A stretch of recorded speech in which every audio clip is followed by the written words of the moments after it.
have come across this whole environmental thing accidentally, hence the name Accidental Environmentalist. I got suckered into a volunteer position a few years ago to be the PTA environmental chairperson at our elementary school. So in the process, I was doing all this research about like what projects we can do, what we can educate the students and the staff about environmental issues.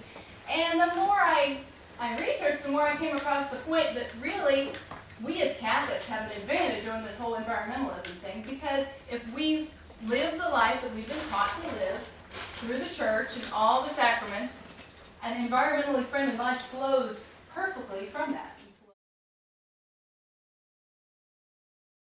Cardinal virtues are the 4 virtues, you only have 4, that all the other virtues come off of. They all branch off of from there. So there's 4 big ones that everything rests upon. So we got prudence, we have justice, fortitude, and temperance. All right, so let's talk about that. Prudence, using good judgment. Okay, so if you're, let's apply this to living a green life. Maybe, oh, I hate to do this because a lot of people are doing the thing. I'm going to. What about this? Sorry. What about this? Using a refillable water bottle instead of the plastic. Sorry. Okay, yeah. So prudence done. Justice. This might be a little trickier. How do we apply justice to green lifestyle? What are we called? Okay. As Catholics and Christians, we have 2, what were the 2 commandments, 2 greatest commandments that Jesus said? One is to love over everything, and the other one is to love. Okay, the poor. They are most affected by poor environment. They don't have any place to go and hide. They don't have water filters in their house. They don't buy bottled water. They can't run and hide like a lot of us can, because we're blessed with the financial ability to get away from that bad environment. We go out into the community and we protect the environment, not just for ourselves, but for those who are even more vulnerable than we are. Right? Those who cannot run and hide. Okay. All right. So that's justice. Now fortitude. Fortitude applies to everything when you're Christian or Catholic. Fortitude. What does that mean? I mean, we know that Latin root is fuerte, so strength, right? Courage. It's courage of what? Fortitude means you have to be strong in your convictions, and that means all these other things that you learn, you actually have to do them. And then you have to have the courage to do it. The word courage, the root of the word courage is 2 Latin words. Cor, agere. Cor means the heart, okay? Agere is to be moved from, I don't remember Latin, so if anybody knows Latin better than me, correct me, feel free. So, cor agere means to be motivated to move from the heart, not from outside influences, but from the heart. Temperance, this should be the gimme of the whole thing. Temperance, what is temperance? You're living a life of moderation. Are you wasting water? No. You're not. You're not wasting water. Are you leaving the lights on in your house when you walk out of the room? Well, if you're living a life of moderation, you wouldn't. So all these different things. God gave us the earth, right? Gave us our bodies. We're not going to need them once we leave this place, right? When we leave Earth, we don't need the earth, or we don't need our bodies, but temporarily, they have been loaned to us. So while they're being loaned to us, we need to take care of them, because they don't really belong to us, right? It's a gift. It's a temporary gift. So that actually goes on to scripture issues, scripture passages that bring in this whole thing. Everything rests on scripture. All right, so scripture references. First of all, Genesis, fraught with all sorts of wonderful references. God created the earth. Everything He created, He said, it is good. Let me hear that again. It is good. All right, when God declares something good, there is no debate about whether it is good or not. That's a lot of the reason why we honor Mary, because God declared her worthy to carry His Son within her body. We need to honor the earth, not the same way we would honor Mary, because it was a completely different relationship, right? But in the same reason, same motivation. All right, so that's one. It is good. All right, that's all you have to remember on that one. Then Adam, he got like the first job of man. The first job was to take care of everything that they were given.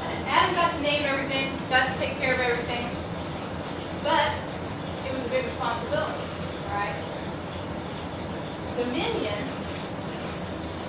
only does it mean you need to care for something, but think of like the good king, the idea of the ideal king. King Arthur, he's like the ideal king, right?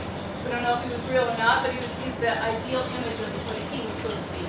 He was noble, he had fortitude and courage and all these virtues that we talked about, but he took care of his people. Right? He knew that the power and the responsibility he had was then supposed to flow out and take care of those under him.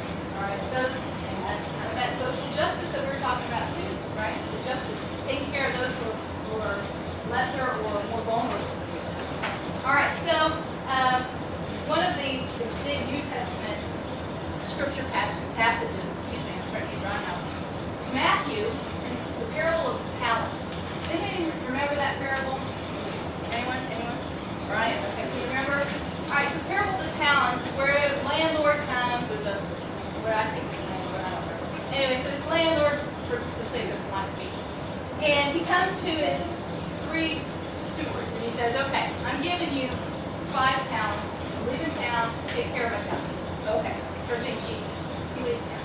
He gives the next guy 10 talents. He says, here's your 10 talents. Take care of these. When I get back, I need them back. Okay, sure thing, dude.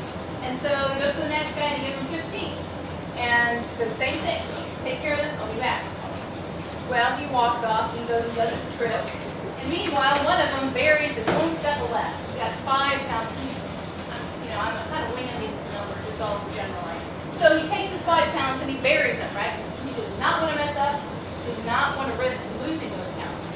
Well, the other guys, they gambled and they lost. Or they gambled, they doubled their money, or they tripled their money. And the man came back and he was so thrilled with the ones that had increased the wealth.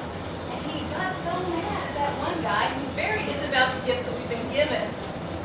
Spiritual gifts, talents, actually, but also, in this case, the physical gifts of our bodies and the earth and creation. So, keeping that in mind, when we deal with creation, we don't just keep it just as we left it, right?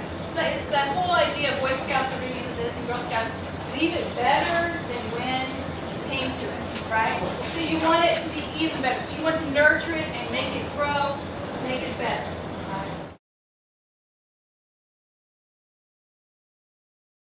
One thing I didn't talk about is the opposite of virtues. What are the opposite of virtues? Bad things. Give me the name for those bad things. Sins. There you go. All the maybe industrial giants or whatever. They're greedy. They want more. Instead of sharing and living a moderate life. Sloth. That's that walking past the Twix wrapper. I didn't know there. All that kind of stuff. Too tired to recycle. Too tired to walk. Don't have time to do that. That's all that kind of stuff. Okay, so then the big thing is social justice teachings. And that's what we're talking about. Taking those 2 great commandments and applying them to our lives fully and completely. Alright? Now, the one key phrase is called the preferential option for the poor. We talked about how the poor are more vulnerable to all the environmental woes. Why is that? Why is that? Okay, Yeah, well, why let's are think the of poor it. more successful? Let's go to just an example in the United States. Almost people have their filtered water at their house. They can't buy the bottled water. So if the water quality is bad, they're up the creek. They don't have a choice there. Okay? For inspiration, look to the saints. Mother Teresa. Does anyone know Blessed Terry Tecoita? Yes. Good. She's a patron saint of ecology. She's one of them. So there's lots of saints to look to when you motivate from the right source. We talked about this.